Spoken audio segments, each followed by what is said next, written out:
Hey everyone! If you're in the real estate game, you're going to want to listen up. Seriously, the next few minutes could be the most important you spend all week.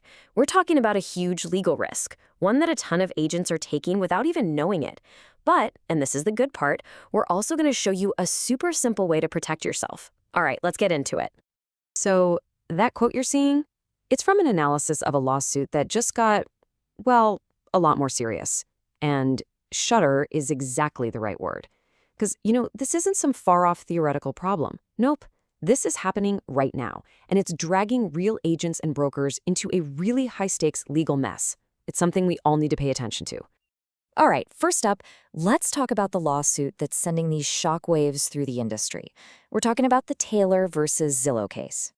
So here's the absolute heart of the issue, the big escalation. What started out as a pretty standard complaint has now been updated to include racketeering charges. Now, let's be clear, that's a whole different ballgame. We're not just talking about a simple violation anymore. Racketeering implies a coordinated, illegal scheme. And that, well, it just jacks up the financial and legal stakes for every single person involved. It's serious stuff. And you really got to pay attention to who's being named here. I mean, yeah, Zillow is the big name that grabs the headlines, but look at this list. We've got smaller brokerages, individual teams. They're getting pulled in too. And that's a huge signal, right? It tells you that the plaintiffs are looking at how things are done across the entire industry, no matter how big or small you are. And all of this has led to, well, this feeling right here. I'm hearing it from so many brokers. They're looking at their own business, their day-to-day practices, and they're getting pretty nervous. And honestly, they have every right to be, because the problem at the center of this whole thing is an incredibly common habit in our industry. So what exactly is this habit? What's the big risk? It all boils down to a legal idea called affirmative influence. And you have to understand this because it's the key to seeing how a simple, helpful gesture can actually land you in a world of trouble. And this really is the million-dollar question, isn't it? I mean, for years, what have we been told? Build your network, have your go-to people. So why on earth is recommending your trusted mortgage person suddenly being called an outrageous liability? It feels crazy. Well, here's the legal definition you absolutely need to burn into your brain. It comes from RESPA, the Real Estate Settlement Procedures Act. And it's super clear. You cannot, under any circumstances, affirmatively influence a client's choice of who they use for settlement services. So what does that mean in plain English? It means you can't steer them. You can't push them toward one specific lender, no matter how amazing you think that lender is. Okay, so let's really break down the difference here, because this is where people get tripped up. On one side, you've got what feels like totally normal, helpful advice, right? Oh, I've got a great person, you should definitely use them. But here's the thing. The law can see that very differently. It can be seen as directing a buyer, as taking their choice away from them. And that's a potential RESPA violation. The crucial difference is between offering options and making the decision for them. All right, enough of the scary stuff. Let's talk about the fix. Because the good news is, the solution is actually incredibly simple. We call it the rule of two, and it's your absolute best defense against all this. Seriously, that's it. 2 or 3. That number is the heart of the entire strategy.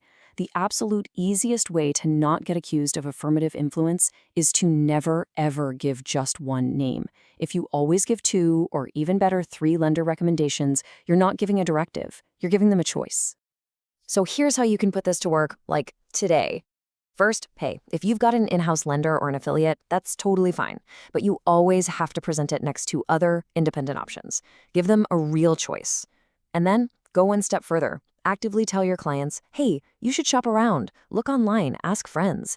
And this part is so important. Document that you did this.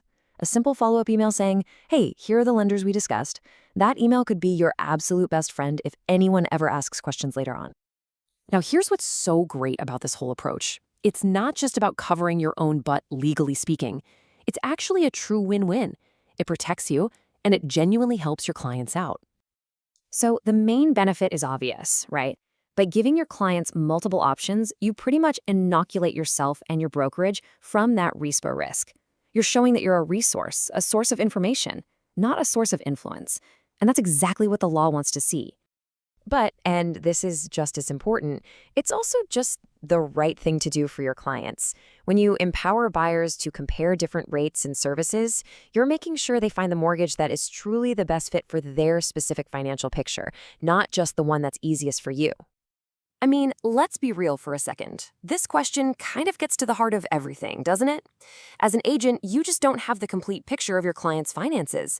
You don't know their credit score, their debt, their plans for the future. So how could you possibly know for sure that one single lender is the perfect one for them? The simple truth is, you can't. Okay, let's zoom out for the final point here, because this whole thing is bigger than just one lawsuit. It's really about the future of our industry, and it's about the trust that our clients put in us every single day. You know, adopting this rule of two isn't just about dodging legal bullets. It's about choosing to be part of the solution.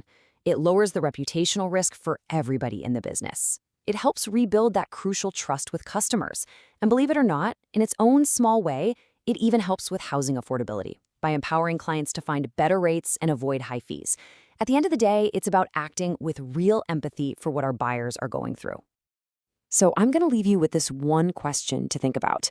At the end of the day, when you look at how you operate, are your actions truly helping your client get into a great house with the best possible mortgage for them?